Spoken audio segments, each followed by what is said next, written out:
রহিম রাজানগর ঐতিহ্যবাহী গরুর বাজার উত্তর রাঙ্গুনিয়ার মধ্যে এইটা প্রসিদ্ধ বাজার গরুর জন্য।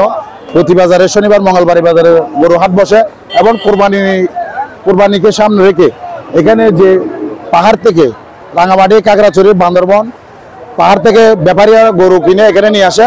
এখান থেকে গরুগুলা বিক্রয় হয় সারা বাংলাদেশে। তাই আমি নিজেও এই বাজার থেকে গরু কেনার জন্য আসি, কারণ এখানে পাহাড়ি গরু, এখানে কোনো ভ্যাকসিন মুক্ত, কোনো ভ্যাকসিন নাই। পাহাড়ের মধ্যে যেগুলো আছে ঘাস, এগুলিকে গরুগুলো বড় করা হয়, প্রস্তুত করা হয় কোরবানির জন্য। আমি নিজেও আসলাম, নিজেও কিনছি। এখানে হাজার হাজার চট্টগ্রামের বিভিন্ন এলাকা থেকে রাতে আসে, এখান থেকে গরু নিয়ে যায় এবং এই বাজারের একটি নাম আছে। তাই আপনারা এখনো যারা এই বাজার আসেন নাই, আপনারা আসবেন। লক্ষ লক্ষ গরু এখানে, লক্ষ লক্ষ গরুর মধ্যে আপনার সেরাটাই আপনি পছন্দ করে কিনে নিতে পারবেন। আর এই বাজারে আইন শৃঙ্খলার অবনতি হয়েছে এরকম কোনো রেকর্ড নাই।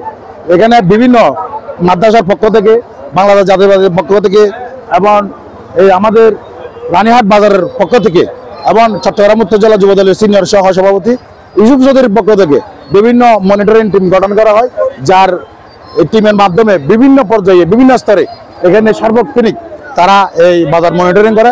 এখানে কোনো আইনে ঝামেলা নাই এবং আইন যে অবমাননা করে সেরকম কোনো কিছু নাই। আর চোর ডাকাত যেগুলো আছে পকেটমার, এখানে আসার সাহস পায় না, কারণ সাথে সাথে আমরা এসে বিভিন্ন টিম তাদেরকে প্রতিহত করে। সবাই আসবেন, এই বাজার প্রসিদ্ধ বাজার, এখানে আসবেন, গরু কিনবেন, ইনশাল্লাহ 100% আপনারা জিতবেন। ধন্যবাদ সবাইকে।